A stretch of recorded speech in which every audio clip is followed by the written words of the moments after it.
Okay, I welcome you all to this panel organized by the Euro-Mediterranean Economists Association, EMEA. We are based in Barcelona, and we are here at the Mediterranean Coalition Pavilion at the COP28 in Dubai. Also, we have been working together on the Euro-Mediterranean Economists Association Sustainable Transformative Alliance initiative, which is trying to put together private-public partnership and academia and CSOs to the sector. I have to repeat. You can start again. I can't start again. Oh, now that we know that you're still in start again. I'm glad we are not. Imagine we were on YouTube. No, you see, in my head, we're not on YouTube. Exactly. So. So you have, Okay, let's start. I welcome you to the panel organized by the Euro-Mediterranean Economists Association EMEA here at the Mediterranean Coalition Pavilion at the COP28 in Dubai. And we have framed this discussion under the EMEA Sustainable Transformative Alliance initiative, which is a partnership between private academia and public entities trying really to accelerate the sustainable transition. So this panel is about the financial needs for funding climate finance and the role, particularly the role of multilateral development banks. So let me start a little bit with setting the scene on the MDBs' role in funding the climate finance, and then also trying to understand a little bit what we are trying to have from these institutions going forward. So practically, they've been always funding and investing in this climate finance-related projects.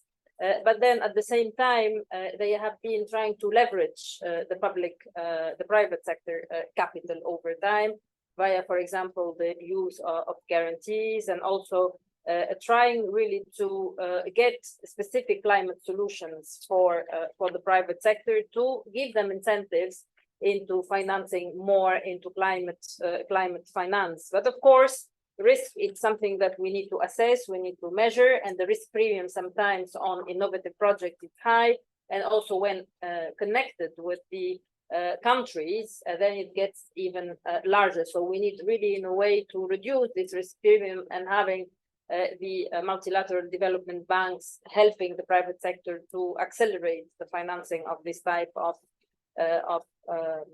transition. But also they provide technical assistance and capacity building to the projects, and this also allows that the funds that are allocated to those projects are really ensuring that this is happening and the projects are happening, and it's not really they are reaching a higher probability of default. So they also have to comply with certain capital requirements, and these capital requirements also lead to the cost of capital of this type of institutions is high. But then again, they have guarantees from a number of governments, and this is also what allows them to fund themselves in the market at a lower rate. So I think the role of the MDBs, the Multilateral Development Banks, is essential because they allow blending public and private funds, and they also could provide lower interest rates, loans, and also grants to support certain countries in development to meet their commitments and international in the international agreement, like the Paris Agreement, for example. So their role is quite important because generally they are cheaper than the market providers, and they also give incentives to the private sector to allocate the necessary capital for project financing in climate action. So we've seen that they have been very much active in mitigation and adaptation in many countries. Of course, when we look at the funding, generally, funding needs of climate finance for mitigation and for adaptation is huge. We're not talking about millions of dollars. We are talking about now trillions of dollars, particularly in mitigation. Adaptation, we are still around billions, but then altogether between adaptation and mitigation, we are reaching the trillions. And actually, I was in an interesting meeting a couple of days ago, and some of the CEOs of this large bank, they were saying, our dream is to see countries in the developed countries allocating 1% of their GDP into the transition so we can go much faster. And this is not even happening in the developed world. So imagine in the developing world and emerging markets that they do not have the fiscal space to allocate such capital. So adaptation and mitigation are essential. Of course, adaptation is much more important in countries like, for example, in Africa, in South Mediterranean. Mitigation is a more, of course, a focus for countries in Europe, right, in other developed countries. But again, when we see the financial needs as estimated by, for example, the international organization, UNDP, for example, the funding, the adaptation funding report, only adaptation, we are very far from targets. That's very clear. And I think this will really put the question marks on how the Multilateral Development Bank should be reformed to allow an acceleration of the funding and investment to reach the targets by 2030 or 2050 in a decarbonized scenario. Of course, we also have issues related to the loss and damage. I think the loss and damage now has moved into the agendas. I think it has reached more or less 800 million, which is still, we're still far behind, but I think we are moving from the 10 or 20 million last year, probably to 800 million, which is quite important. And then finally, we also need to think about just transition. So the funding has to be equitable around the globe. So it's not only in pockets in the world. So I think it's important that the distribution of this funding is even between the different countries, and this is quite essential. So this also connects to the reforms of the global financial system architecture. There are a lot of discussions nowadays led by the Bridgetown Initiative. Maya Motley, I think she has been with her colleagues very vocal about the reforms, and this is the role of multilateral development banks is in the core of these talks. So there are other issues that we can discuss in this panel, but I'm very happy to welcome you today for this conversation. I'd like to start with Eleonora Cogo. Eleonora, she's a senior associate international financial reform at the ECCO think tank. So, I mean, you have been working on this topic. So I give you the floor for giving your ideas about this discussion, please. Thank you very much. It's a great pleasure for me to be with you today. So just a couple of words about myself. I just recently joined ECCO, which is a think tank, independent think tank in Italy that is dedicated to the topic of climate change, with a domestic, so in Italy, but also European and global reach. And our mission is to accelerate action on climate in Italy and around the world. So today I would like to kind of offer my perspective around how this kind of conversation is actually taking place here at COP. We have seen a lot of momentum around climate finance, and it's clearly the main enabler to actually achieve the Paris Agreement. And we have seen, especially this first week, a lot of talks also outside of global negotiations, and now also inside negotiation. And next week, actually, with ministers who are working on text, we'll see even more. So a few kind of interesting things that came out this week.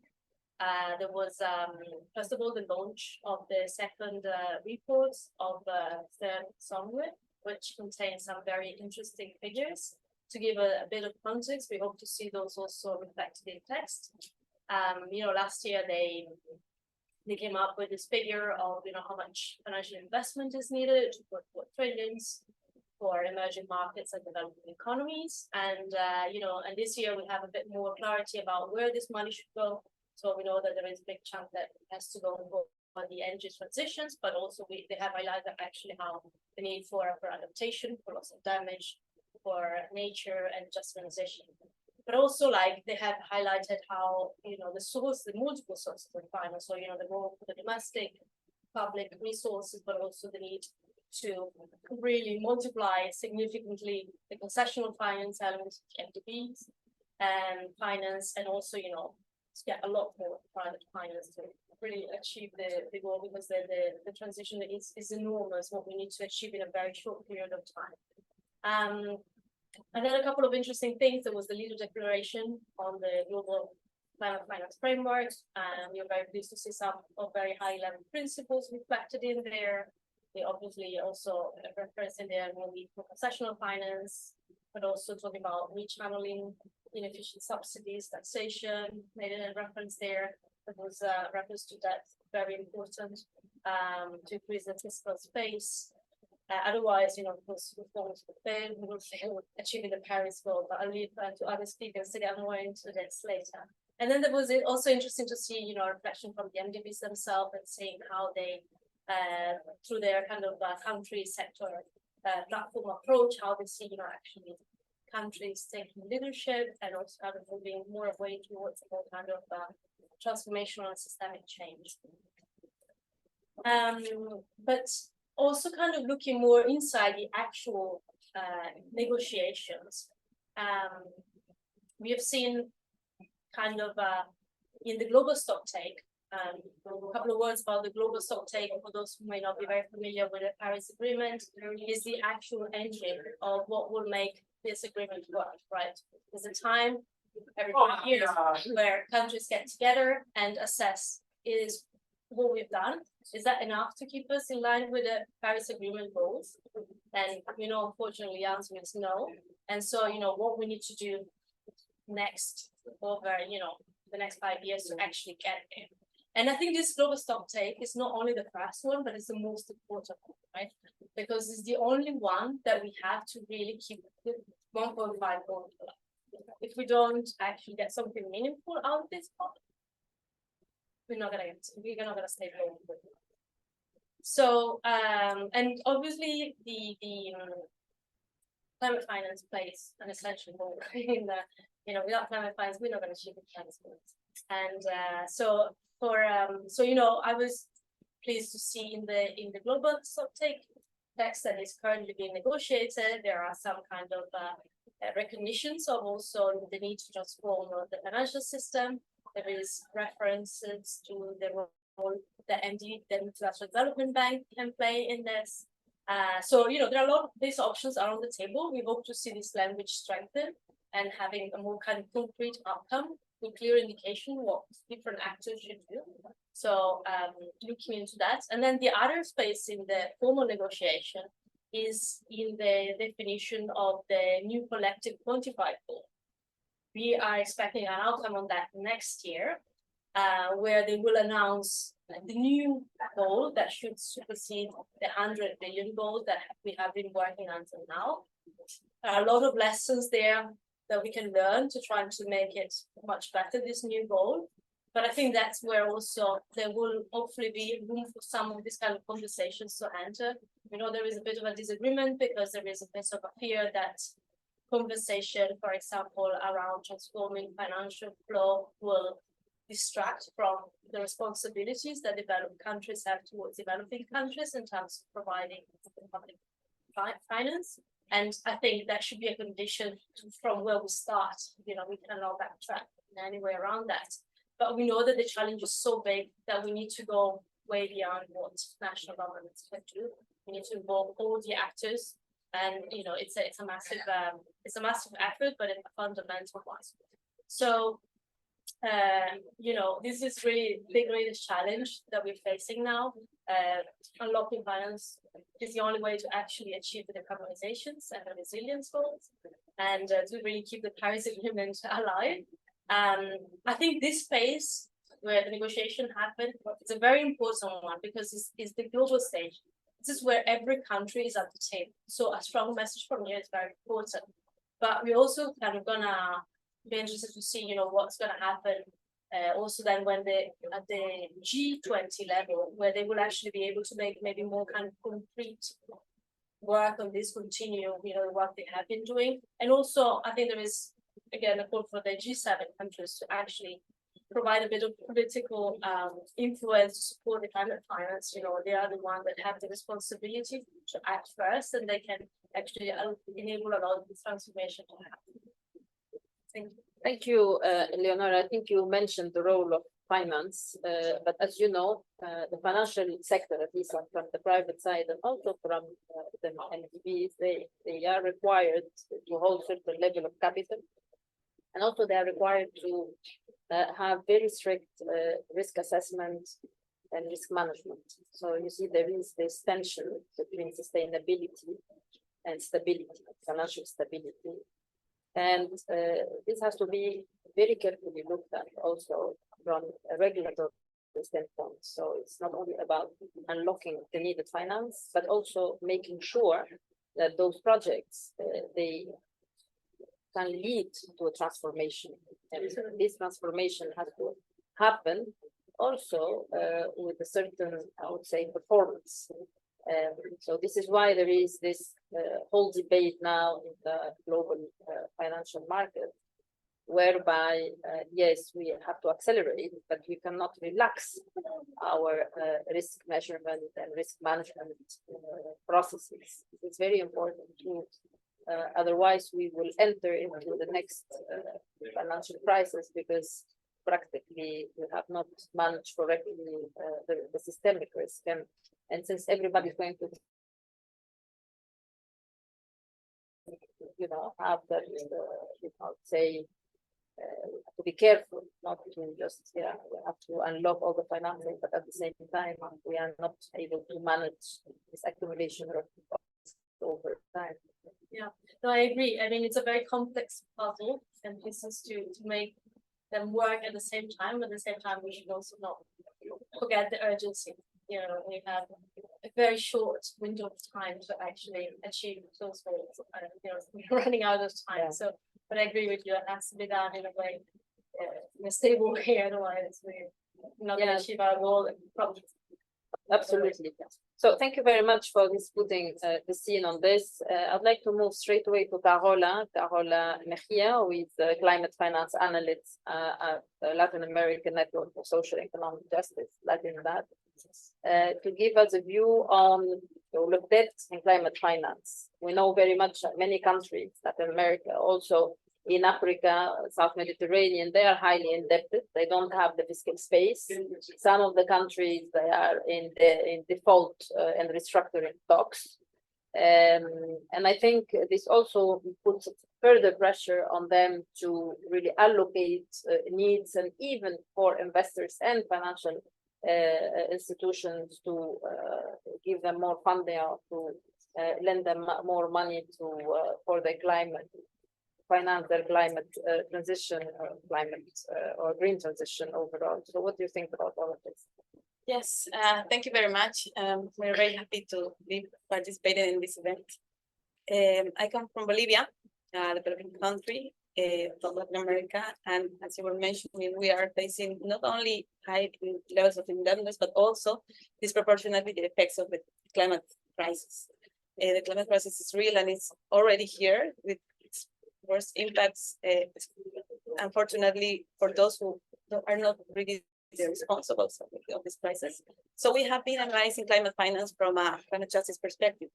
And as Eleonora was mentioning, under this convention, this historical responsibility has been recognized. There is this principle of common but differentiated responsibilities, under which rich countries that have contributed more, actually 92% of excess CO2 emissions come from the north. They have committed in 2009 to fund, to help developing countries fund the climate agenda, but unfortunately, they have committed to mobilize $100 billion by 2020. We are in 2023, they haven't achieved this goal, and now we know that the needs are huge, are much more than the $100 billion they couldn't mobilize annually. Actually, developing countries need until 2030 almost $6 trillion just to accomplish their NDCs, their national development contributions. And we are very concerned because climate finance is not really helping, actually. And we are very very concerned with this. Climate finance has been provided, especially through loans. For Latin America, 81% have been loans, which are not necessarily highly concessional, and that has been adding to this debt burden that we have already have. So we really consider climate finance should not be creating more debt. That is a principle of justice.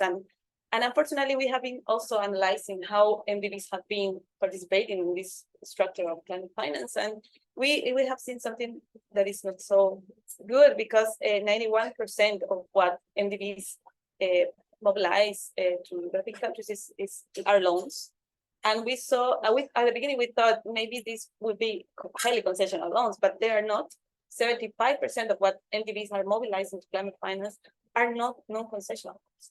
So that's something that we have to be very careful, because if we are calling MDBs to have a greater role, a bigger role in this mobilization of resources under these circumstances, under the same conditions, they will be only adding to this debt burden that developing countries are unfairly carrying. And that's something that we are trying to highlight. And that's why we're also trying to push for a deep reform in the international financial architecture, because it's really not responding to any of the crises that we're having. It's just offering more loans, and that's not the solution for a developing country. And actually, we have been analyzing this debt problem, and right now 60 countries are in a highly indebtedness situation. 10 of them are in Latin America. Many of them are in vulnerable countries. So many of them are vulnerable countries. So we have seen also that they are paying more to debt service than for example, they are paying 12 times more to debt service than they are paying for climate adaptation. That should be a priority, as you were mentioning at the beginning. And we can also see that there's a lot of imbalance in these climate finance flows. Most of it is going to mitigation, and mitigation is very important, but this should be especially done in the bigger polluted countries. Our country really need, they have to move, they have to have a just transition too, but adaptation is crucial right now. And now we're talking about loss and damage too. So it's very important that these climate finance don't add to this burden, because having high levels of debt reduce resources for climate action to recover after a catastrophe has happened. And also we have seen that there is another thing that is very concerning in our countries. I come from a country that exports gas, like the main economic activity. And so if they have high levels of debt, they will keep investing in this kind of extractive sectors, hydrocarbons, mining, agribusiness, even depleting natural reserves like the Amazons right now. And that is something very important, because we notice there is this vicious circle between debt, climate crisis, and extractivism, which is impacting the most vulnerable communities, indigenous communities and local communities that are, in some cases, don't have access to energy, but they are in the territories that where governments or international enterprises are extracting this kind of resources. So we really don't think MDBs should really be playing such a big role, because we really call for developed countries to fulfill their commitment. They say there is not enough public money. That's what we hear in all these negotiations. But we can clearly see that public money is going to the war, billions of dollars. We can clearly see the public money is going to fossil fuel subsidies. It's going to the sectors that are killing people, that are really harming people, and not to the agenda that should be the prioritized one, because it's going to save us, save all of us. So that's something that it's really important to acknowledge in this vicious circle. And we also have some critics related to MDBs having such a big role in this climate finance mobilization, because, as you were mentioning, they are most focused on mitigation and on the risk in private investments, because that is the narrative that is being used right now. We need, there's not enough public money, so we need private sector here. But the private sector has no interest in investing in adaptation or resilience or loss and damage. They are not going to get profit from it. So we believe that is not a real solution. And that may be a solution for mitigation, but it should be balanced. Not everything has to go and benefit the private sector. We really need grants, and MDBs have to find a way to give grants. Now the loss and damage is going to be managed by the World Bank. The World Bank has to somehow provide these grants because loss and damage is a matter of reparations, of some historical responsibility, and the communities that are losing everything, how can be more indebted? That's something very unfair that we also have been trying to put in this discussion, and related to the reform that also is needed.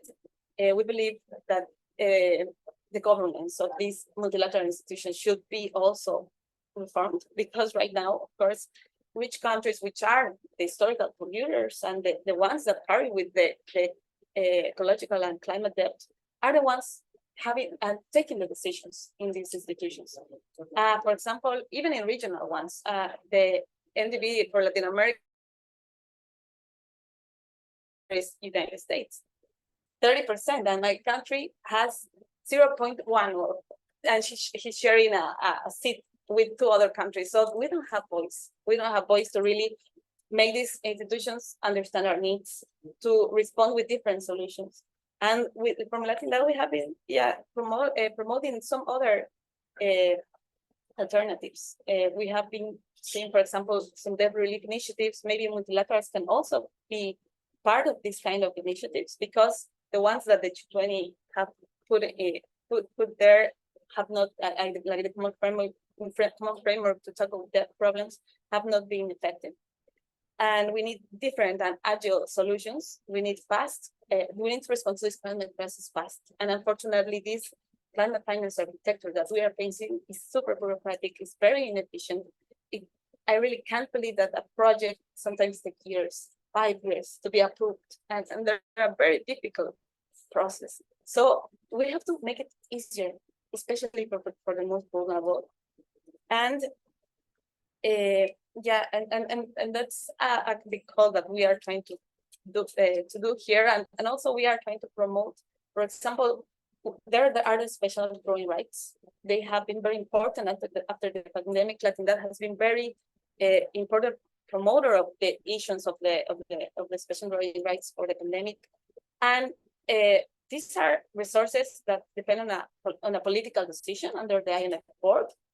$650 billion were approved in 2021, 6 times more than the unfulfilled goal in climate finance that we have.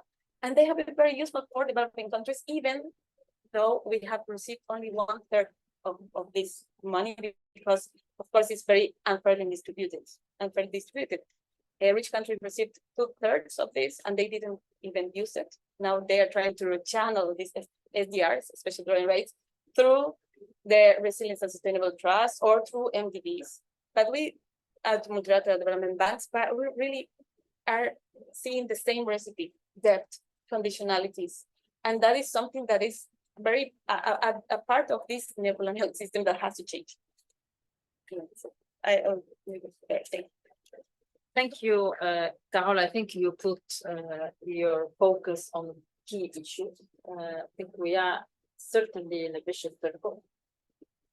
And getting solution, for sure, we need to have a fundamental global reform. But I don't see this is going fast, and I don't see political willingness from different countries to change the status quo. So, of course, something that we have developed at the Euro-Mediterranean Economists Association. I was also involved in the G20, last G20 discussions, is to change the framework in such a way that, of course, we still are trapped in debt. Many countries are trapped in debt. And it's a fallacy to say that we will not continue to be trapped in debt. So the reality is this, because in fact, debt, when it is very well used and managed, it can create economic development. But then if the money borrowed is misused, and then it is not serving the purpose it's initially what was meant initially, then of course there is a problem. So the idea is to have the countries, even if they are over-indebted, to be responsible of their status, number 1, and number 2, to abide to transparency principles. instead of what we call this conditionality. They are subjected themselves to conditionality principles from the IMF, World Bank, whatever it is. But then they accept to show where the funds are going, and then eventually even tap the financial market in a collaborative solution, okay, with the private sector too, because private sector, if they know that they are going to receive their money back in 20 years, they will invest, because they need to have this high yield type of instruments for their portfolio diversification. So it's not a problem there. But the key issue for me is, what is your responsibility as a country when you indebt your country, and you need to have a cash flow to pay back? But then at the same time, in my view, the international institutions, like for example, the World Bank, IMF, all these multi-development banks, lateral banks, they can guarantee or co-guarantee these type of commitment, financial commitment of those countries. So imagine you are Bolivia, and then Bolivia is going to borrow for the next 20 years for resilience and sustainability at a lower interest rate, at a lower coupon. Then the World Bank would co-guarantee the country without too much conditionality, means only a clear clarity on it. So we would like to invest in resilience and sustainability at a very low coupon. Then this debate with or have a conversation with investors, private investors, say, look, we can, have a reduced type of coupon, and then the country continues. But then surely the country is giving, account every year to where the money goes. It is also important to reduce, what I call misused funds, because we know very much in many countries that are over indebted, they have been misusing funds for whatever reasons. And I think this misuse of funds, in my view, has to be even quantified. We don't even know how much it is. No? So I think debt, for me, as an economist and as a finance professional, I think we are trapped in debt. I mean, the whole global economic order is in a way trapped in debt. United States is indebted, Europe is indebted, all the countries are indebted. What is important is the service of debt, how to service your debt, and when and how and by whom. So these are the key issues. Now, the second point I want to say, and you said it very right, a country like Bolivia is exporting oil and gas, and this is from where they get their revenues. So how is it possible they can phase out from oil and gas? So how they will get the revenue? So it's really a very difficult the decision for countries who are exporting oil. So it means that they need to invest in renewables, but from which money they will invest? So there is a very difficult debate here, or it's a very difficult decision to make. And I think this is where one has to continue. I think very much, at least, for giving very clear view on this. And I would like to go straight away to Alisher Mamadzhanov. He's the Multilateral Governance Manager at Green Climate Fund. So Green Climate Fund, you are also a provider of financing, and you can explain to us a little bit what you do and how you connect with the Multilateral Development Banks, and how do you see the picture going forward, also linking to the debt discussion. Thank you, Rim, and I will do that. I will, of course, introduce what GCF is all about, but also we'll try to actually respond to comments that you made, but also Eleonora and Carola, which I find very insightful. I will start, of course, again by reiterating Eleonora's point that this so far this scope has been quite rich in the announcement of climate finance. Altera fund with $30 billion pledges coming now to officially already established loss and damage fund. And also I'm proud to say that thanks to our contributors, we have now reached a record-breaking second replenishment of the Green Climate Fund. With the announcements that were made here during COP, we have reached now $12.8 billion in pledges, which will, of course, help us to deliver on our mandate. Now, what is our mandate? We were established in 2010 as an outcome of UNFCCC process as an operating entity of the financial mechanism, and both under the convention and then also once the Paris Agreement was approved, we became also operating entity for financial mechanism of the Paris Agreement. And our mandate is to support developing countries, so non-Annex 1 countries, in their low emission climate resilient development. And since 2015, when we approved our first project, we have now grown to a portfolio of $13.5 billion in finance that we have channeled, which has, together with co-financing, the portfolio is now around $52 billion. So these are 243 projects and programs in developing countries. In one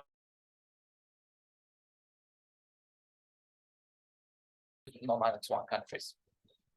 And we work both on adaptation and mitigation. We also had an existing mandate from COP on work relevant to loss and damage. So we also do work relevant to loss and damage.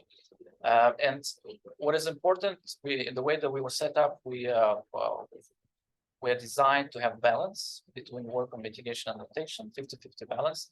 And also happy to say that we are now at 54% in grant equivalent terms. 54% of all our funds flows into adaptation.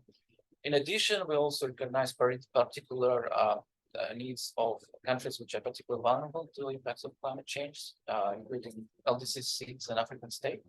And again, we have an allocation floor of 50% for adaptation that needs to go to that category of countries. And again, we are exceeding that, and 2/3 of all our adaptation funding goes to that category of countries now.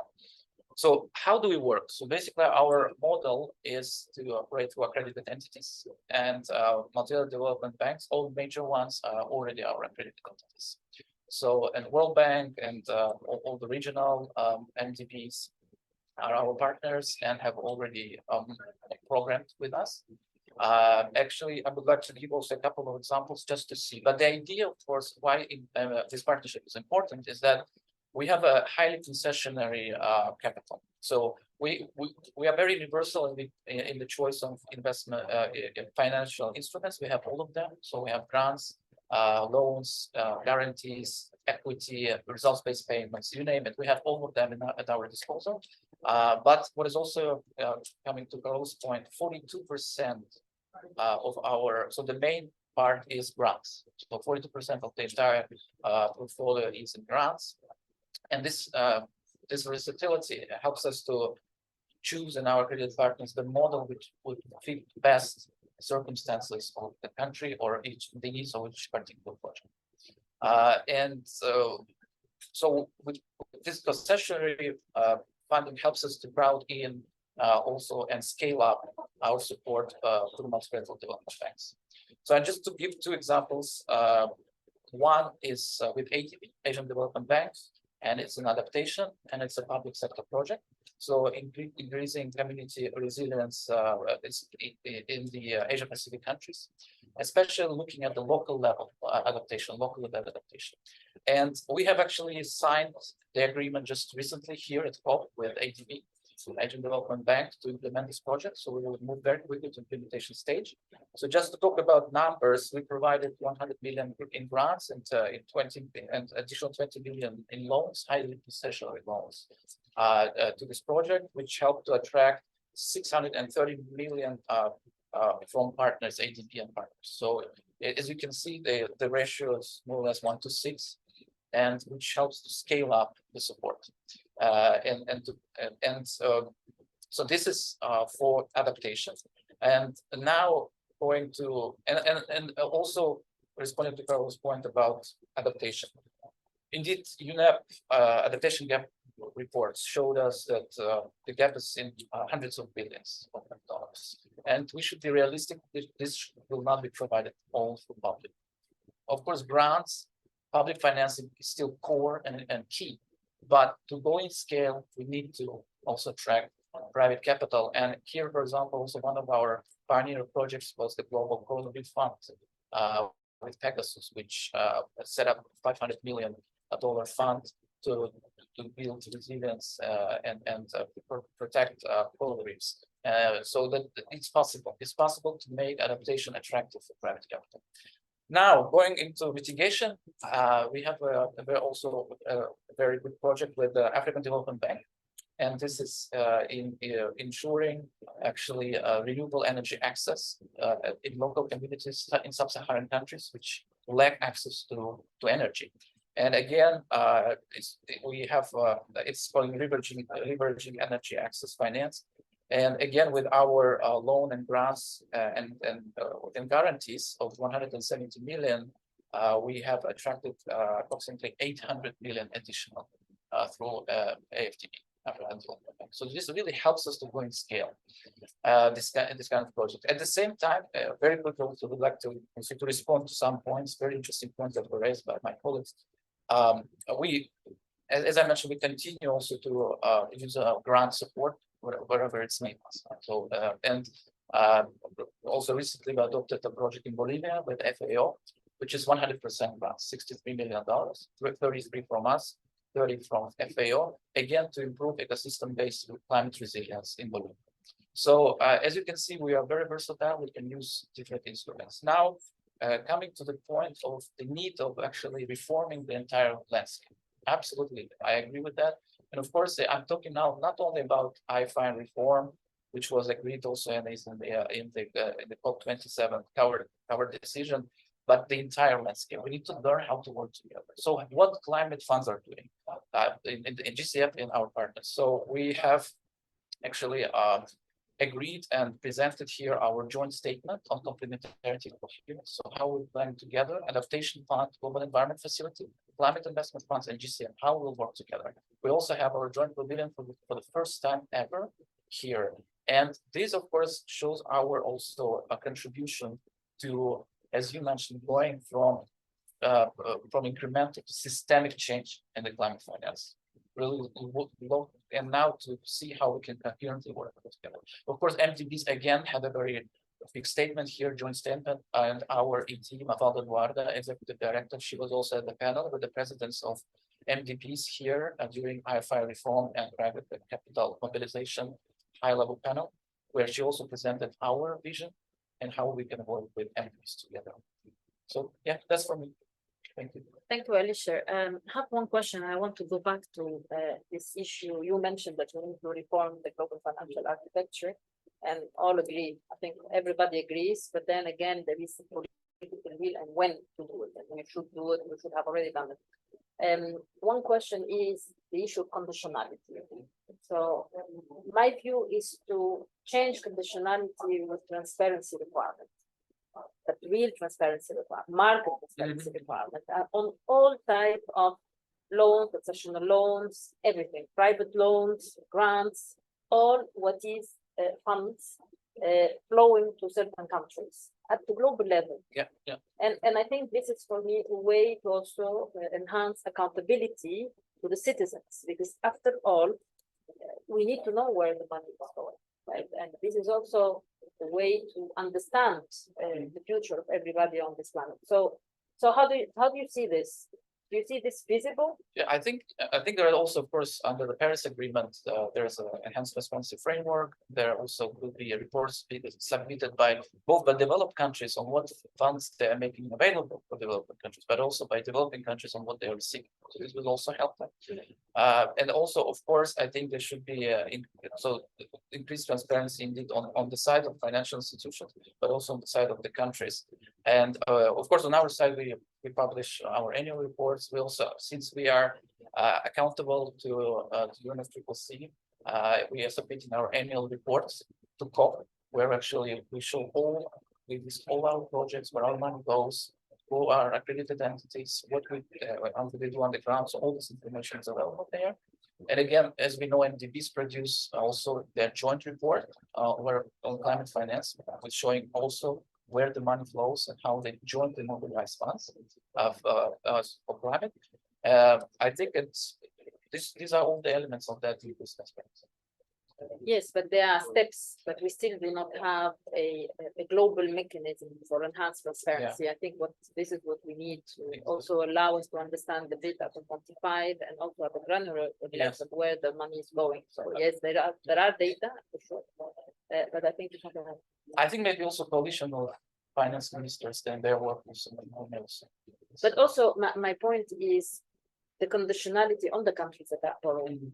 And this is for me now, after many years, it has not worked, and I don't think it will work further. So why we just don't have a requirement for transparency when they are borrowing from whichever organizations? And this has to be monitored seriously. So if this is happening, then most probably the countries will take their responsibility on not only for the borrow, because this is the way that how it works, but then at the same time, they show the use of their funds. And I think this will change also the relationship between the countries and the multilateral development banks and financial institutions. I would like to give the floor now to Alina Saba. Alina, she's the program officer for climate justice at the Center for Economic and Social Rights. I think this is also important to have human rights perspective. So what do you think about all of this from your perspective? Thank you so much. Thank you so much for bringing us together to discuss this.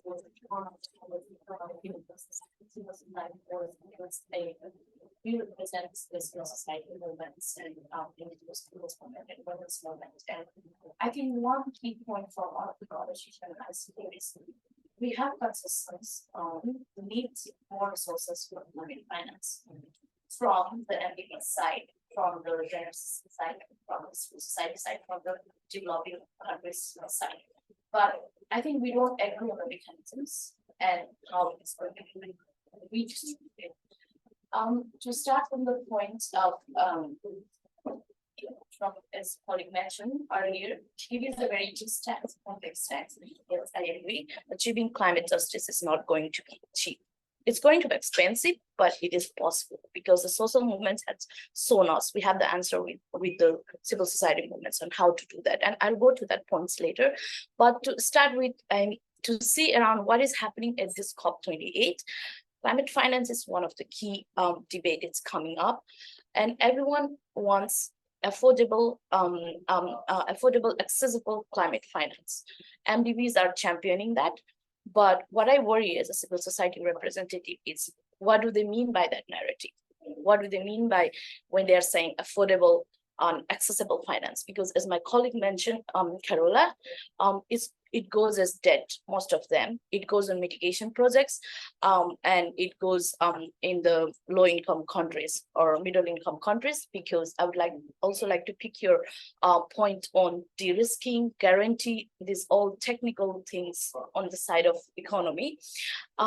So we are talking about de-risking, guarantees, and giving its loans, and think about a country like Nepal, right? How you are going to say to World Bank, invest in Nepal? What are the technicalities around de-risking?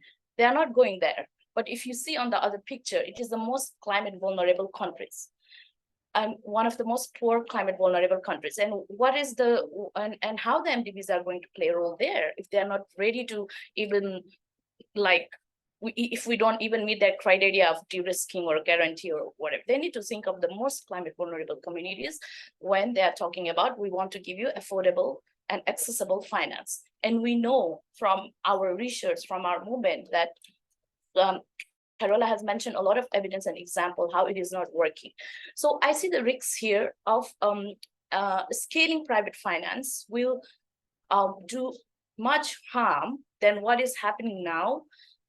Then better for the climate finance. Then that is why I would like to take it to the point of climate finance delivered to address the historical responsibility of the developed countries based on the common but differentiated responsibility on respective capacities.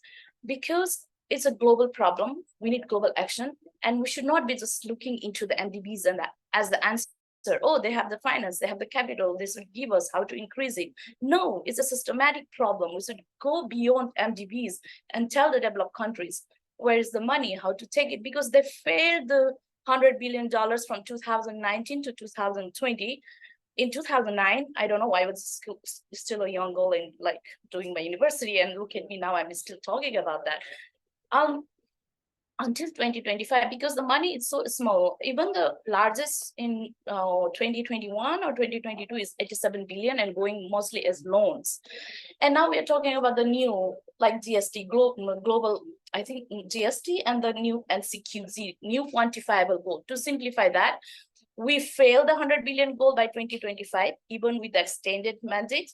And now we are thinking about the next goal. So it's just becoming of goals and pledging game. Like, you know, we place millions, but we need in trillions.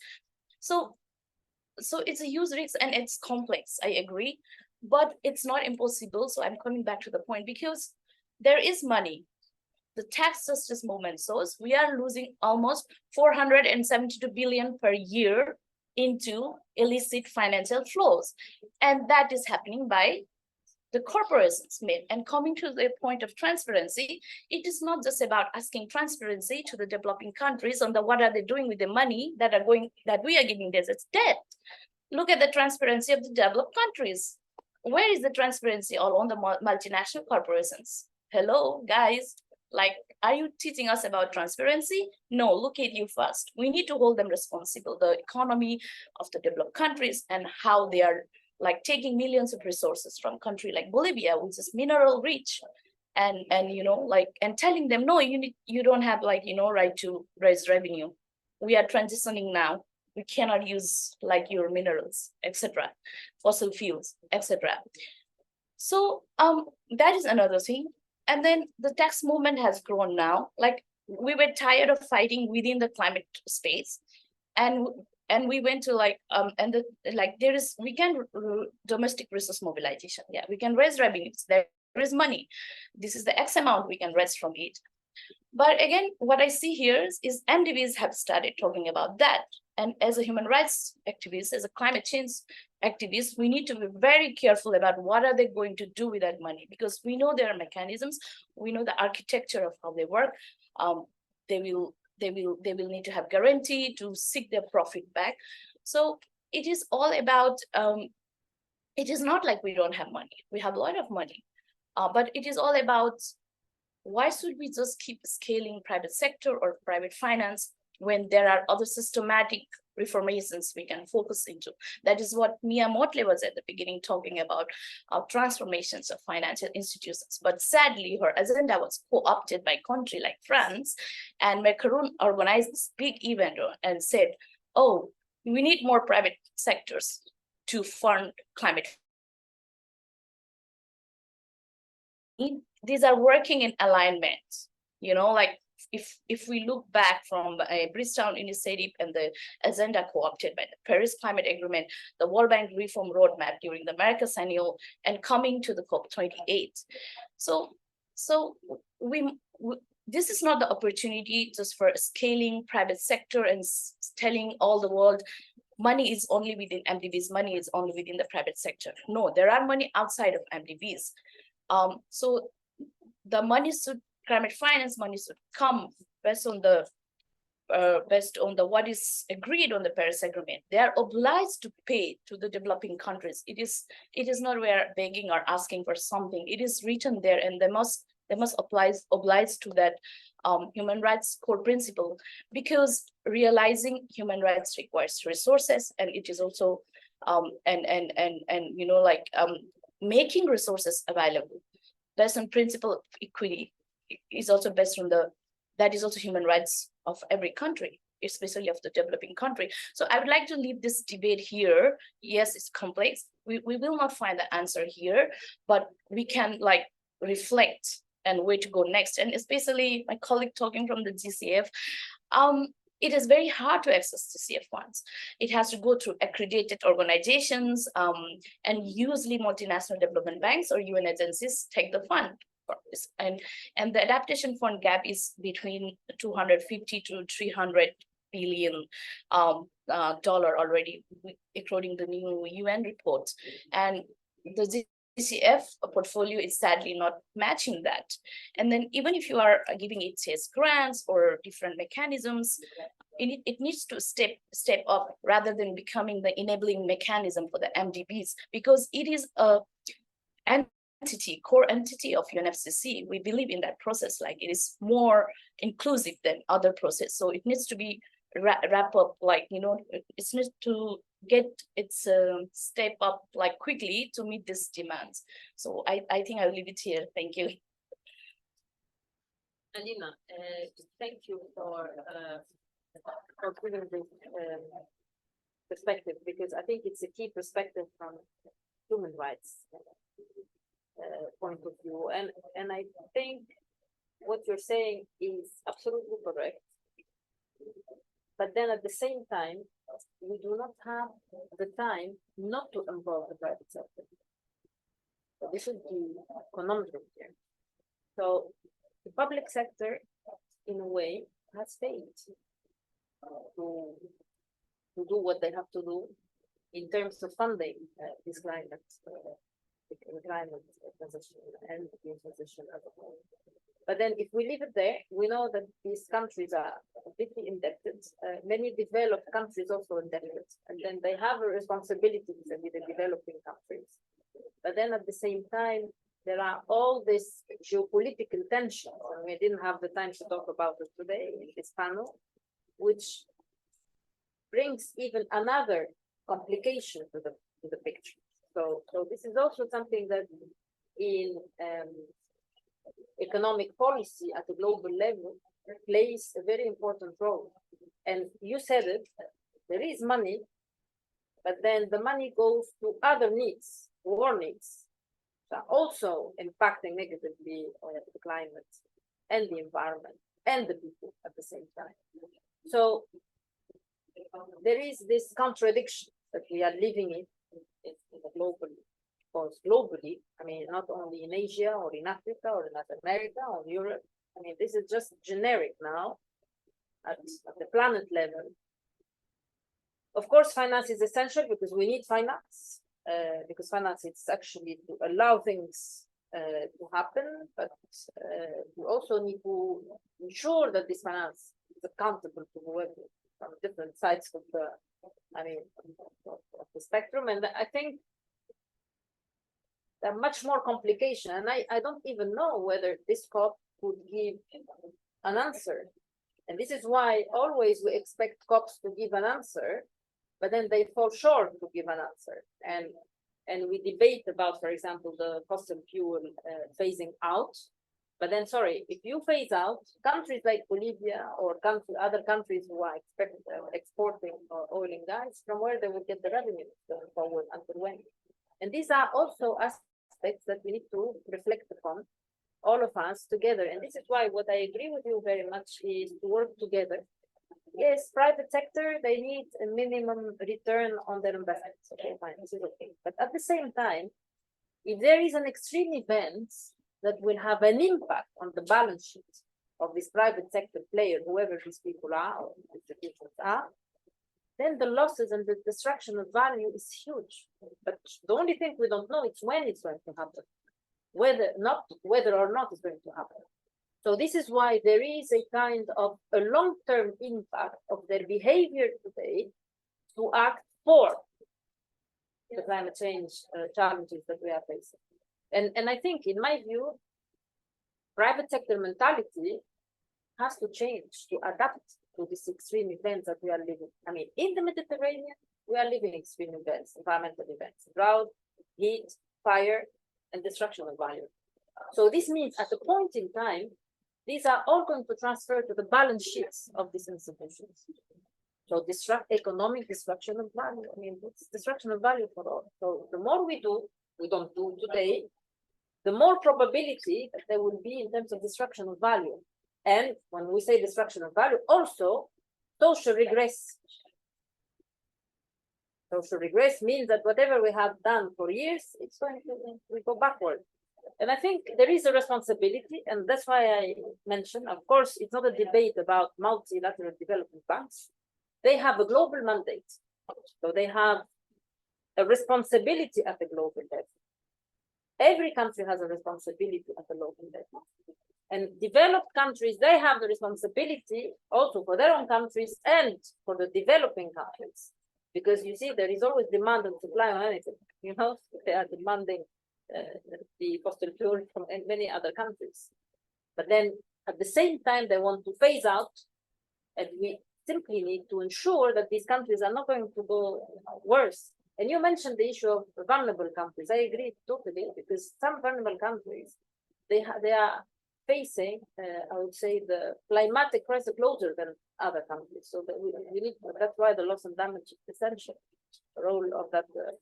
So I think with this debate, of course, we had a very interesting conversation. At least we have understood all together what should be done. Hopefully, this COP28 they will do something. So I just want to give 2 minutes more, if I have. Yes. What do we expect from this COP28? I would like to start with Eleonora. Well, I kind of my wish is for a very strong global stocktake mandate that really sets a very clear pathway for what we need to do now in the very short term, because the window of opportunity is really kind of rapid closing. I hope it's going to be very much clear on what all the actors can do, because I think we need all the actors that we have, and I very much agree with you. I think we need to respect that there are different kind of areas where the different actors can intervene. I think, you know, the private sector has a very big role to play in mitigation, because there's a lot of opportunity to generate revenue and so on. But I think we also need a lot of grants and for adaptations, for loss and damage. We cannot expect them to actually do what countries need to do there. You know, their responsibility. And so I hope that on all these kind of aspects, including on that, I think, you know, I hope to see something in the text about that, because if we don't recognize those fundamental issues and also the fundamental conditions we are in terms of also the geopolitical crisis, there's not going to be a way out. Carola? Yes, I agree with you. I really expect good result from this lowest stocktake and a mandate to and the fast phase out fossil fuels may be seen dangerous for a country like mine, but it's the only way that we're going to really tackle this climate emergency. It's the only answer, and otherwise we will be just promoting false solutions, and that's something that we should not be letting happen. Yeah, so at that and regarding climate finance, there's a lot to do regarding transparency. We don't have 30 years have passed and we don't have an agreed climate finance definition nor methodology, so there is no transparency. And rich countries are trying to dilute their historical responsibility. So I really hope that they are going to fulfill their commitments. It's a moral, I don't know, issue that they should be trying to respond to the world. Thank you.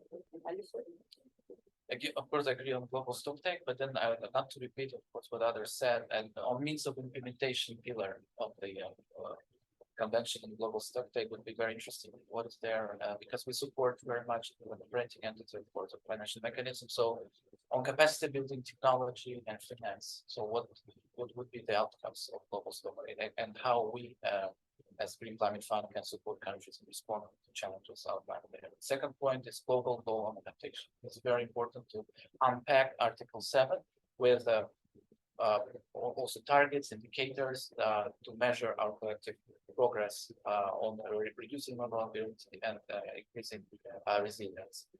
And overall, of course, on finance to see how we progress towards next year sealing the new collective quantified goal. Thank you. Alina? Yes, I don't expect very positive from the top outcomes, but the UN human rights body is quite strongly picking up on human rights standards related to debt and tax justice or domestic resource mobilization. So I hope to see the economic justice and human rights integrated into the climate justice or climate finance debate that is happening. So we are not discussing our very rigid framework of just adaptation, mitigation, or damage, or finance, or capacity building, but we are looking at more broader, in a more broader systematic way. Thank you all. I think we have agreed that we need a collective action. We need more work on adaptation, and we need much more forceful view on climate finance. Hopefully, in COP28, they will do something, and we will be there to see what will be the declaration. So thank you all for joining us in this panel discussion, and then we will have the recording published on our YouTube channel. So thank you, Alisher, thank you, Alina, Eleonora, and Carola for this very interesting discussion. Thank you.